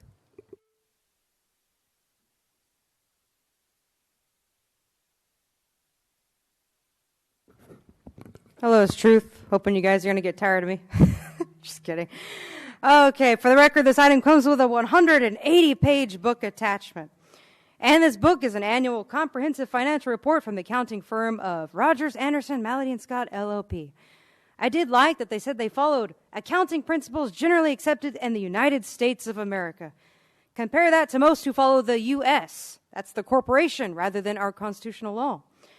So here are some of the spending detailed in this report. We have installation of bollards in downtown on Main Street and the purchase of an armored vehicle for police. More police weaponry and some bollards in our way. Isn't that fun? The report also says that the city of El Cajon's regular sales tax revenue increased by $2.1 million. And the city's additional district sales tax, known as Prop J, also increased $1.4 million, while property taxes increased by $11 billion. And the city collected over $66,000 in motor vehicle license fees, over $1.8 million in license and permits, and over $2.7 million in gas taxes. The city's total net position was $242.9 million. Business-type activities total $75.2 million. And you see that all of that's what happens when representative government becomes a fascist municipal corporation. And what did that corporation, the city of El Cajon, do with all that increasing amount of taxpayers' money? They had investments. Almost $30 million in U.S. agency securities, over $70 million in U.S. treasuries, almost $6 million in commercial paper, over $9.6 million in corporate notes, over $604,000 in certificates of deposit, over $1 million in foreign issues, and over $156,000 in municipal debt. That's a total of over $117 million of investments. And yet, quote, investment earnings decreased by $2.9 million due to unrealized losses on the city's investments, end quote. They failed at gambling people's money away. The report says that the city got $48.9 million in American Destruction Plan Act debt dollars that have caused this increasing inflation. Thanks a lot. While the city council made sure to get over $580,000 a year. The city manager made a superinflated over $2 million a year. And the city attorney made over $776,000. Good for you guys. Lastly, the general fund had reserves of $15.9 million for economic uncertainty. Some call that putting it in the bank. The problem is I identify as a bank, so pay up. Y'all got plenty, right? Enough to gamble with, right? Well, I'm a safe bet. Go ahead if you want. I can just hold on to it for you. It can be the reserve. I'm just kidding. Numbers are boring, but there you go. I sorted through it. Thank you. Anybody else? No more comments. All right, discussion, or somebody like to make a motion? Can you, Mr. City Manager, could you clarify with regard to investment? Did we take, or was that CalPERS investments? Well, there's a reference to unrealized investment losses. So if you look at our overall investment, we did not lose money in our accounts. Okay. And I don't make $2 million either. Although I have a performance evaluation coming up. Just saying, council. That's not going to happen. That's fair. All right. So somebody would make a motion? Yeah, I'll move to accept the report.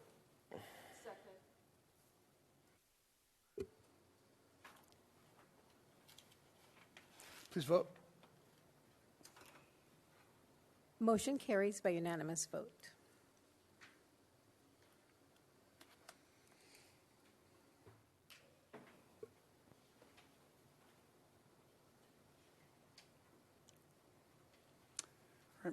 Our last administrative report, item 11, is for the intention to conduct an appraisal of Travelodge at 425 West Main. And I'll ask our Assistant City Manager, Mr. Vince DiMaggio, to tell us about this item. Thank you, Mayor, members of council. Again, in the interest of time, I'll be brief. Thinking back to the subcommittee meetings that I referenced earlier with Mr. Ortiz and Mr. Goebel, we became aware that the motel owner-operator of Travelodge was interested in selling. Interested in getting out of the business. He is a participant in the voucher program. Quite a number of problems have happened at that location, and he's one of the ones that would like to move on. A local developer has been in contact with him, but there is not a meeting of the minds with regard to the market value of the property. We also have economic development funds, ARPA funds, that need to be programmed and spent in a certain amount of time. We may also want to be a participant in this. We don't know. If we were wanting to be a participant, we would obviously come to the council and talk about the plan that we had. But anything that we may want to do in the future first needs an appraisal. and that appraisal may both help the process along with the local private developer that may want to acquire this property. It may provide some information to the motel owner-operator, but it would also be the first step for us if we wanted to do anything. So this is simply an informational report telling you what staff is intending to do with regard to this property. Having said that, I'll be happy to answer any questions at this time. Steve? Anticipating this one, it says these services will be well into the city manager's signing authority of $75,000. To be clear, the appraiser is not going to cost $75,000. No, I think I would be surprised if it cost $20,000. Okay, just want to clarify. Thanks. Anybody else? Yeah, Michelle? This may be kind of early, but any ideas on what we're going to do with that property if we were to acquire it? If we were to do anything, the absolute first thing we need to do is understand what its value is. So it may be out of reach for us. Mm-hmm. It may be something that can be useful to the parties that are discussing the issue. We may play some sort of role in. We just don't know at this time what role we would even play. So I will certainly come back and report back to you once this process is completed. But this really is the starting point. Okay, thank you. Okay.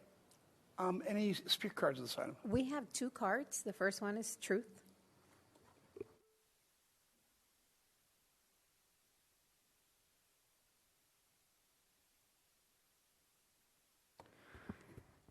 Okay, truth. Graham, there must be some hidden fees in your work. You got to get that report accurate or misinformation will be abound. So this item continues discussion around the county's fraudulent motel voucher program rather than just ending the charade of criminals. It says last year, Stephen Phil, quote, along with staff, met with several motel operators to gain a better understanding of the county's motel voucher program. During those meetings, staff became aware that the Travelodge on Main Street was interested in selling the property. The city has funding through the American Rescue Plan Act that could potentially be used to acquire this site, end quote. Now, are you council members planning on running a motel? Who wants to stay at a government-owned and run motel? What is this, the Soviet Union? Or would the purchase be to simply take it off the market away from the county's ability to use it as a dumping ground for the homeless? I don't think either one's a good idea, though. Let the free market reign as nature intended. City government doesn't have need of a motel, last I checked. And using $75,000 in American Destruction Plan debt dollars just to appraise the market value of a motel, that's been one of the sites of the county's fraudulent motel voucher program, is going to further ruin the economy and increase inflation. Don't we have enough of that already? Once again, I'm going to suggest that you council members just end your involvement with the county's motel voucher program rather than embed yourselves deeper in the fraud and socialist redistribution of humans from downtown into El Cajon. And also, I would say, deeper into debt. I don't think we need that either. I think Scott Sherman on KUSI summed it all up pretty well. When you're looking at billions of dollars that are being thrown into the homelessness issue, it becomes an industry in itself. I mean, a lot of times I hear from these providers about, we served X amount, we could serve more if we had more funding. Well, the idea is to get those numbers down and get it to a point where you don't need any funding at all. But it feeds on itself with a lot of these organizations. It's like the goal is to get more funding. And then you have politicians who like to use the crisis as a reason for more government-built housing, more government intervention in rents and everyday lives of people that just increase the costs. I think that's good enough. Thank you. Last speaker is Patrick Griot.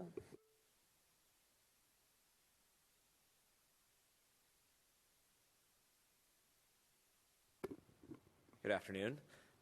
Once again, my name is Patrick Griot, resident of El Cajon. And I support the city exploring opportunities like this. I think this is a good way to continue to address the homelessness crisis in our city and our region. In partnering with the private sector on this, I support the city doing its due diligence. I think we've seen in other jurisdictions in the region, real estate acquisitions go awry, let's say. So I support the staff and council's consideration of this to do due diligence, properly vet the property, and also once we have that information, thoughtfully considering what we would use it for. Even if we have the capital, what do we use it for?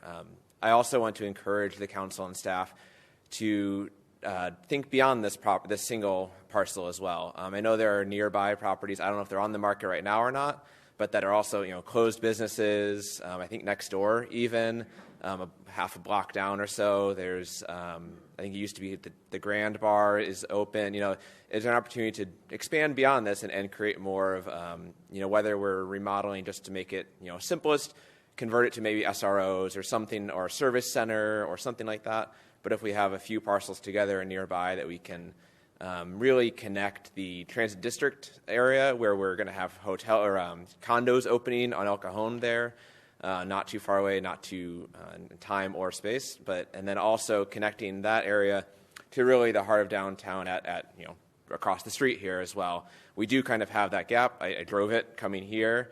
That is really an opportunity for investment. Similarly, another hotel further down West Main, the Relax Inn, just west of the 8 by the Denny's. It's not for sale as far as I know, but I think that presents a similar opportunity. There's a parcel across El Monte Road there that's a auto repair shop that is on the market and is for sale. And I think there's really an opportunity to explore with that property owner if they might be willing to put that on the market and maybe develop those two properties together and really have an opportunity to connect that as well. Relatedly, that intersection at El Monte is very dangerous with left turns coming off of there. There's Pierce, if you're familiar with the area, a double stoplight, cars coming down the road at a high speed, and I think that presents an opportunity to kind of even close that off and redirect it. So hopefully that wasn't too far afield of this particular agenda item, but I want to encourage the city as you're thinking about this to also consider opportunities like that may not even be on the market right now, but that might be possibilities to advance economic development as well. Thank you. Thank you. Go ahead, Phil. Something worth noting, the city with the East County Economic Development Council is tentatively planning a bus tour, an economic bus tour, to bring in developers to El Cajon to address exactly what you're talking about. Bringing in developers so we can get the highest and best use out of each property, have an economic solution to these problems that we're facing.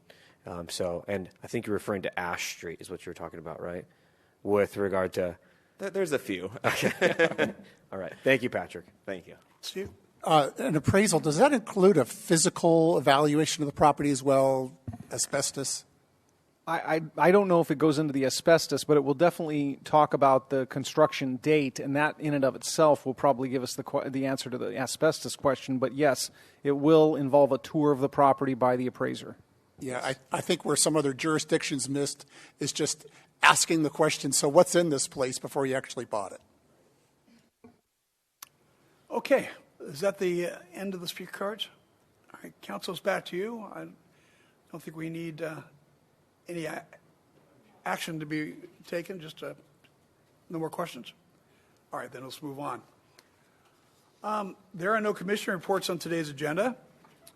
Item 12 is my activities report, and as I understand it, there is a speaker card for my activities report, that's the first time ever, so I'm excited.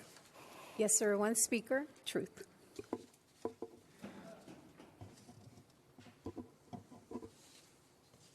Hey, it's Truth. Come on, Bill. You knew it was me.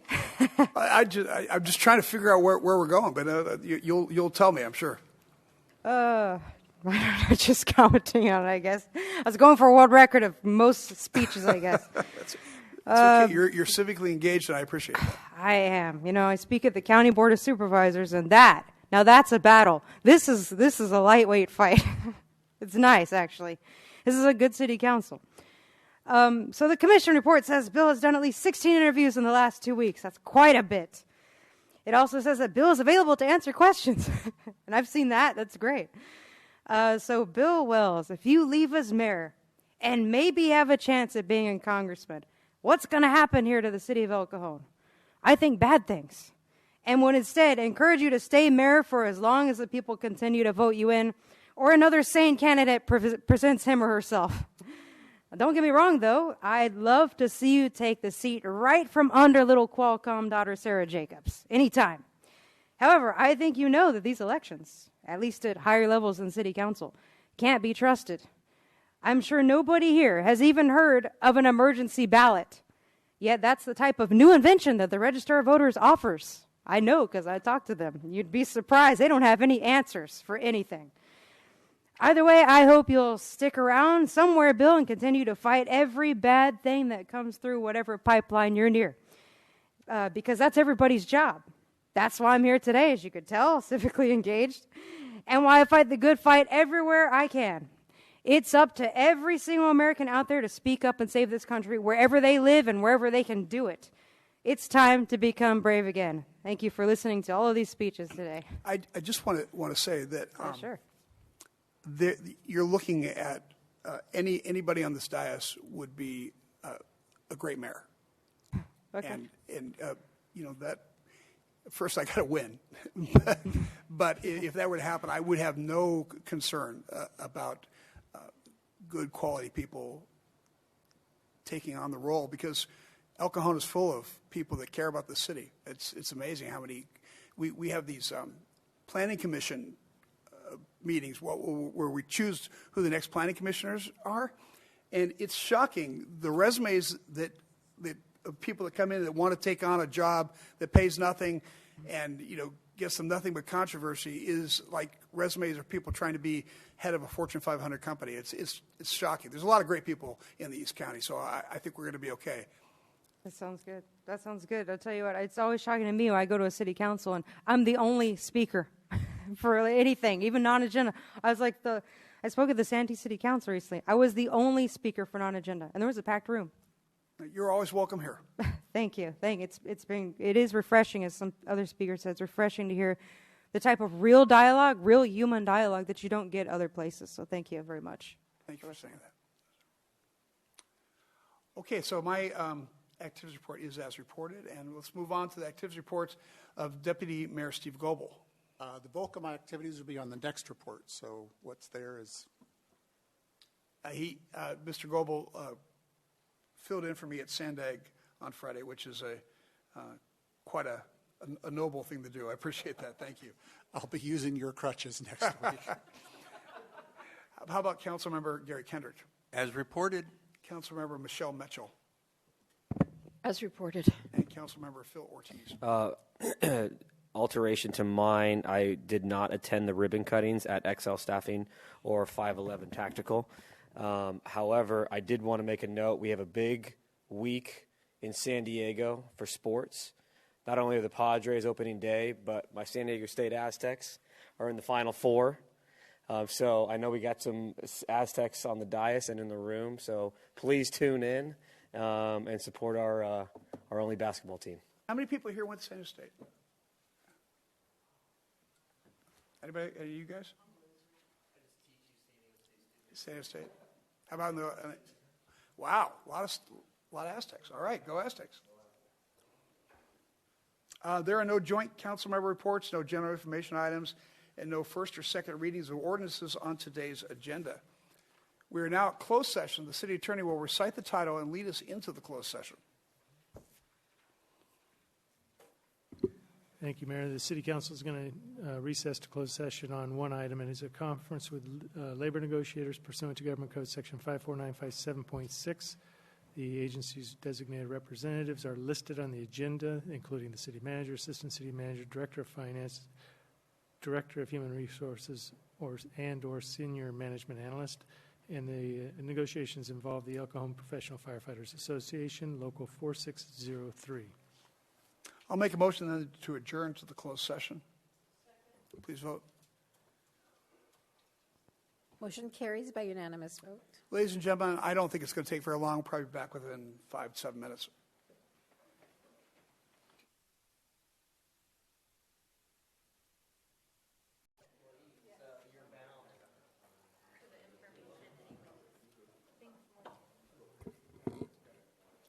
Ladies and gentlemen, we are back from closed session for those of you that were diehards and stayed to the end. At this point, I'm going to hand it over to our city attorney to report the goings-on in closed session. Thank you, Mayor. The City Council met in closed session to discuss, have a conference with its labor negotiators pursuant to Government Code Section 54957.6 in dealing with the El Cajon Professional Firefighters Association, Local 4603. Direction was given to the city's negotiators. Thank you. This then brings us to adjournment. The adjourned regular joint meeting of the El Cajon City Council, El Cajon Housing Authority, successor agency to the El Cajon Redevelopment Agency, held this 28th day of March 2023, is adjourned till Tuesday, April 11th, 2023 at 3 o'clock p.m. Thank you very much.